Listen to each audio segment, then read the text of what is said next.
నేను ఇచ్చింది కేసీఆర్ కాదంటే కదా నువ్వు చేసేది. నేనే చెప్తున్నా కేసీఆర్ ఇచ్చిందని జరిగింది అని గంట పద చెప్తున్నాను. ఎవరు నాకు చెప్పాల్సిన అవసరం లేదు, నేనే సాక్ష్యం. అన్నం పెట్టుకుని మరుస్తున్నా, కష్టం కదా. అయితే రాజకీయ పరిణామాల వల్ల కొంతమంది దౌర్భాగ్యాలు చేసినటువంటి బాధల వల్ల నేను కొంత నిర్ణయం తీసుకుని మారాల్సి వచ్చింది. అన్ని హామీ ఇస్తున్నా, 6 మాసాల్లో కూడా పూర్తి చేస్తాను.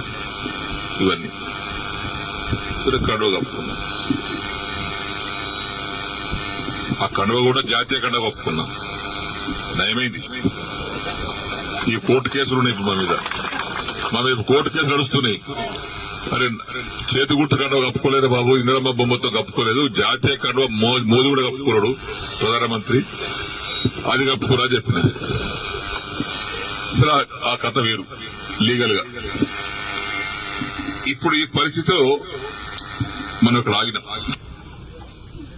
దానికి కొంతమంది రకరకాలుగా మాట్లాడుతాం. తర్వాత మొన్న నవంబర్ 7 తారీఖు నాడు సీఎం గారి మీటింగ్ అయితే పోయినా. అందరు ఎమ్మెల్యేలకు మాట్లాడుతుంటే మాకు కూడా తెలిసాడు. అది ఫిరాయింపుదారుల ఎమ్మెల్యే మీటింగ్ పెడితే అందరు పోయినాం. మీటింగ్ అయినాక విడివిడిగా మాట్లాడిపోయినాం. పొంగులేటి శ్రీనివాస్ రెడ్డి కూర్చున్నాడు, బట్టి కూర్చున్నాడు ఆయన పొలిటికల్ ఆ ఛాంబర్ లో. నేను పోయి శ్రీనివాస్ రెడ్డి రేవంత్ రెడ్డి గారు లేచాడు, కూర్చోసేనని అన్నాడు. ఒకటి అడిగితే సమాధానం చెప్పినా కూర్చుంటా అన్నా. ఏందన్నాడు, నేను నీకు 21 జూన్ నాడు నాకు కండువ కప్పిన రోజు నాకేమైనా పైసలు ఇచ్చినావా, నన్ను ఏమైనా కొన్నావా, కట్లట్టు కొన్నావా చెప్పు, నాకేమైనా ఇద్దరు ఉన్నారు, నన్ను ఏమన్నా నా ఎమ్మెల్యేషిప్ కొన్నావా, నన్ను కొన్నావా చెప్పు, నేను అమ్ముడు పోయినా నీకే చెప్పిన. లేదు పోలేదు, ఇయ్యలేదు. నేను దేనికోసం వచ్చినా, ఈ సమస్యల కోసం వచ్చిన. ఏమైనా అయిందా, ఏం కాలేదా, ఏమైంది, 100 కోట్లు ఎస్డీఎఫ్ ఉంటే 30 కోట్లు ఇచ్చారు. తర్వాత బంద్. జగన్ 70 కోట్లు డబుల్ బెడ్రూమ్ ఉంటే 20 కోట్లు ఇచ్చి, 25 కోట్లు ఇచ్చి, 45 కోట్లు ఇవ్వాలి. బంద్. పనులన్నీ పేమెంట్ లేక ఆగిపోతున్నాయి. ఆ కాంట్రాక్ట్ పని చేయమంటే పేమెంట్ ఇవ్వమని అంటున్నాడు. దవాఖాన బాన్సుడు బంద్ అయింది, కోర్టు బంద్ అయింది. సిద్ధపరిసర వారి కాంట్రాక్ట్ 40 కోట్లు ఇవ్వాలి, వాడు బంద్ చేసిండు. మరి వీటి కోసం వచ్చినాయి కదా నేను. లేదా బట్టి గారు సీనన్న దగ్గరికి ఇలా లిస్ట్ మొత్తం తీసుకోండి, ఆ లిస్టు తీసుకొని 2 సార్లు ఇచ్చేయండి, ఒకసారి కాదు కానీ. ఇక పొంగులేటి గారు ఆ లిస్ట్ తీసుకోండి, 2 సార్లు మీరు ఇచ్చేయండి. ఇచ్చిన తెల్లారి ఫోన్ చేస్తే బట్టి లేవట్టాడు, పొంగులేటి లేవట్టాడు.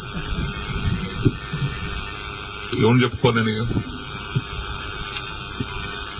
మళ్ళీ అసెంబ్లీ జరుగుతుంది. జనవరి 4 తారీఖు నాడు ఆ ఛాంబర్ తీసుకుపోయి లోపల తీసుకుపోయి, మీరు చెప్పారు కానీ బట్టి ఇవ్వలేదు, పొంగులేటి ఇవ్వలేదు, నాకు రూపాయి ఇవ్వలేదు. రూపాయి ఇవ్వలేదా, ఇవ్వలేదు. వేం నరేందర్ రెడ్డి గారు బయట పిలిచాడు.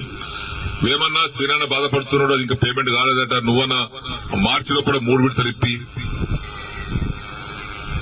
సరే ఆయన తీసుకుని ఆయన వెళ్ళిపోయాడు. తెల్లారి వేం నరేందర్ ఫోన్ చేస్తే ఆయన లేపడు.